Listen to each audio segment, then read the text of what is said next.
Hey there, foodies! Today we're going to dive into the wonderful world of cooking and explore the chemistry that happens in the kitchen.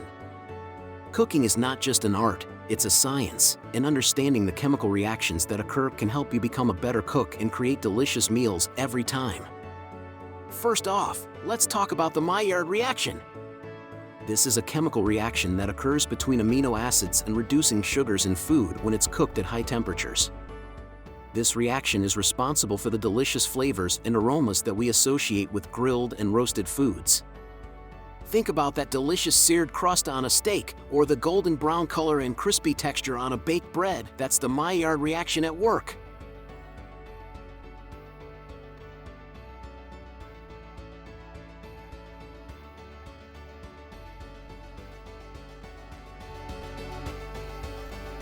The Maillard reaction occurs at around 140 degrees Celsius (285 degrees Fahrenheit) and is responsible for the browning of foods.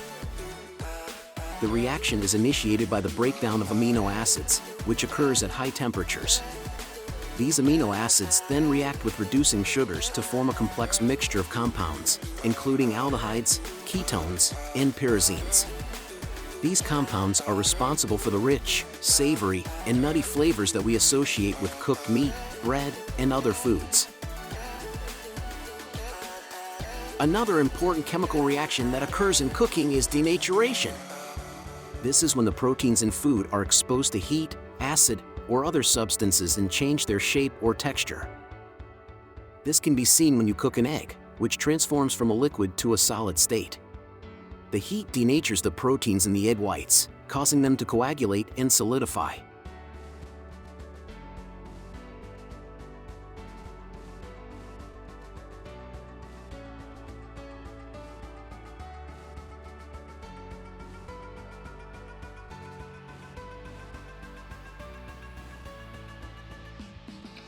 Denaturation can also occur with other proteins, such as those found in meat. When meat is cooked, the heat causes the proteins to denature and coagulate, leading to a change in texture and flavor. This is why a well-done steak has a different texture than a rare one. Acids are also a key player in cooking chemistry.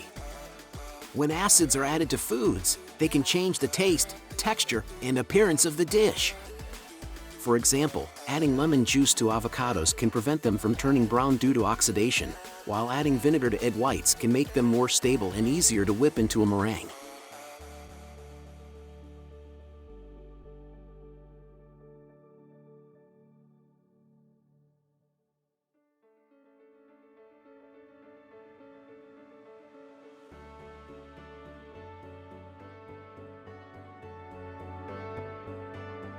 Acids can also be used to create a sour flavor in foods, such as in pickles or sourdough bread.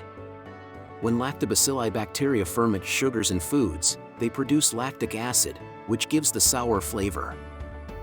This is how we make sourdough bread, which is made by fermenting a mixture of flour and water with wild yeast and bacteria.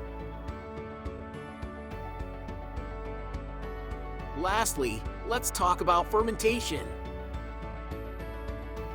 This is a chemical process in which microorganisms, such as yeast or bacteria, convert sugars into alcohol, acids, or gases. This is how we make bread rise, or create the tangy flavor in sourdough bread.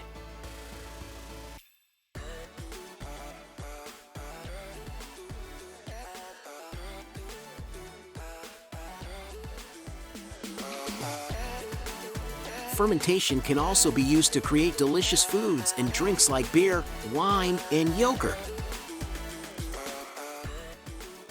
In bread making, yeast is added to a mixture of flour and water to initiate fermentation. The yeast feeds on the sugars in the flour, producing carbon dioxide gas as a byproduct. This gas gets trapped in the dough, causing it to rise and creating the fluffy texture we associate with bread. In wine and beer making, yeast is used to convert the sugars in grapes or grains into alcohol. The yeast feeds on the sugars, producing alcohol and carbon dioxide as byproducts. The alcohol gives the wine or beer its intoxicating effects, while the carbon dioxide gives it its fizziness. So, the next time you're in the kitchen, take a moment to think about the chemistry happening in your food.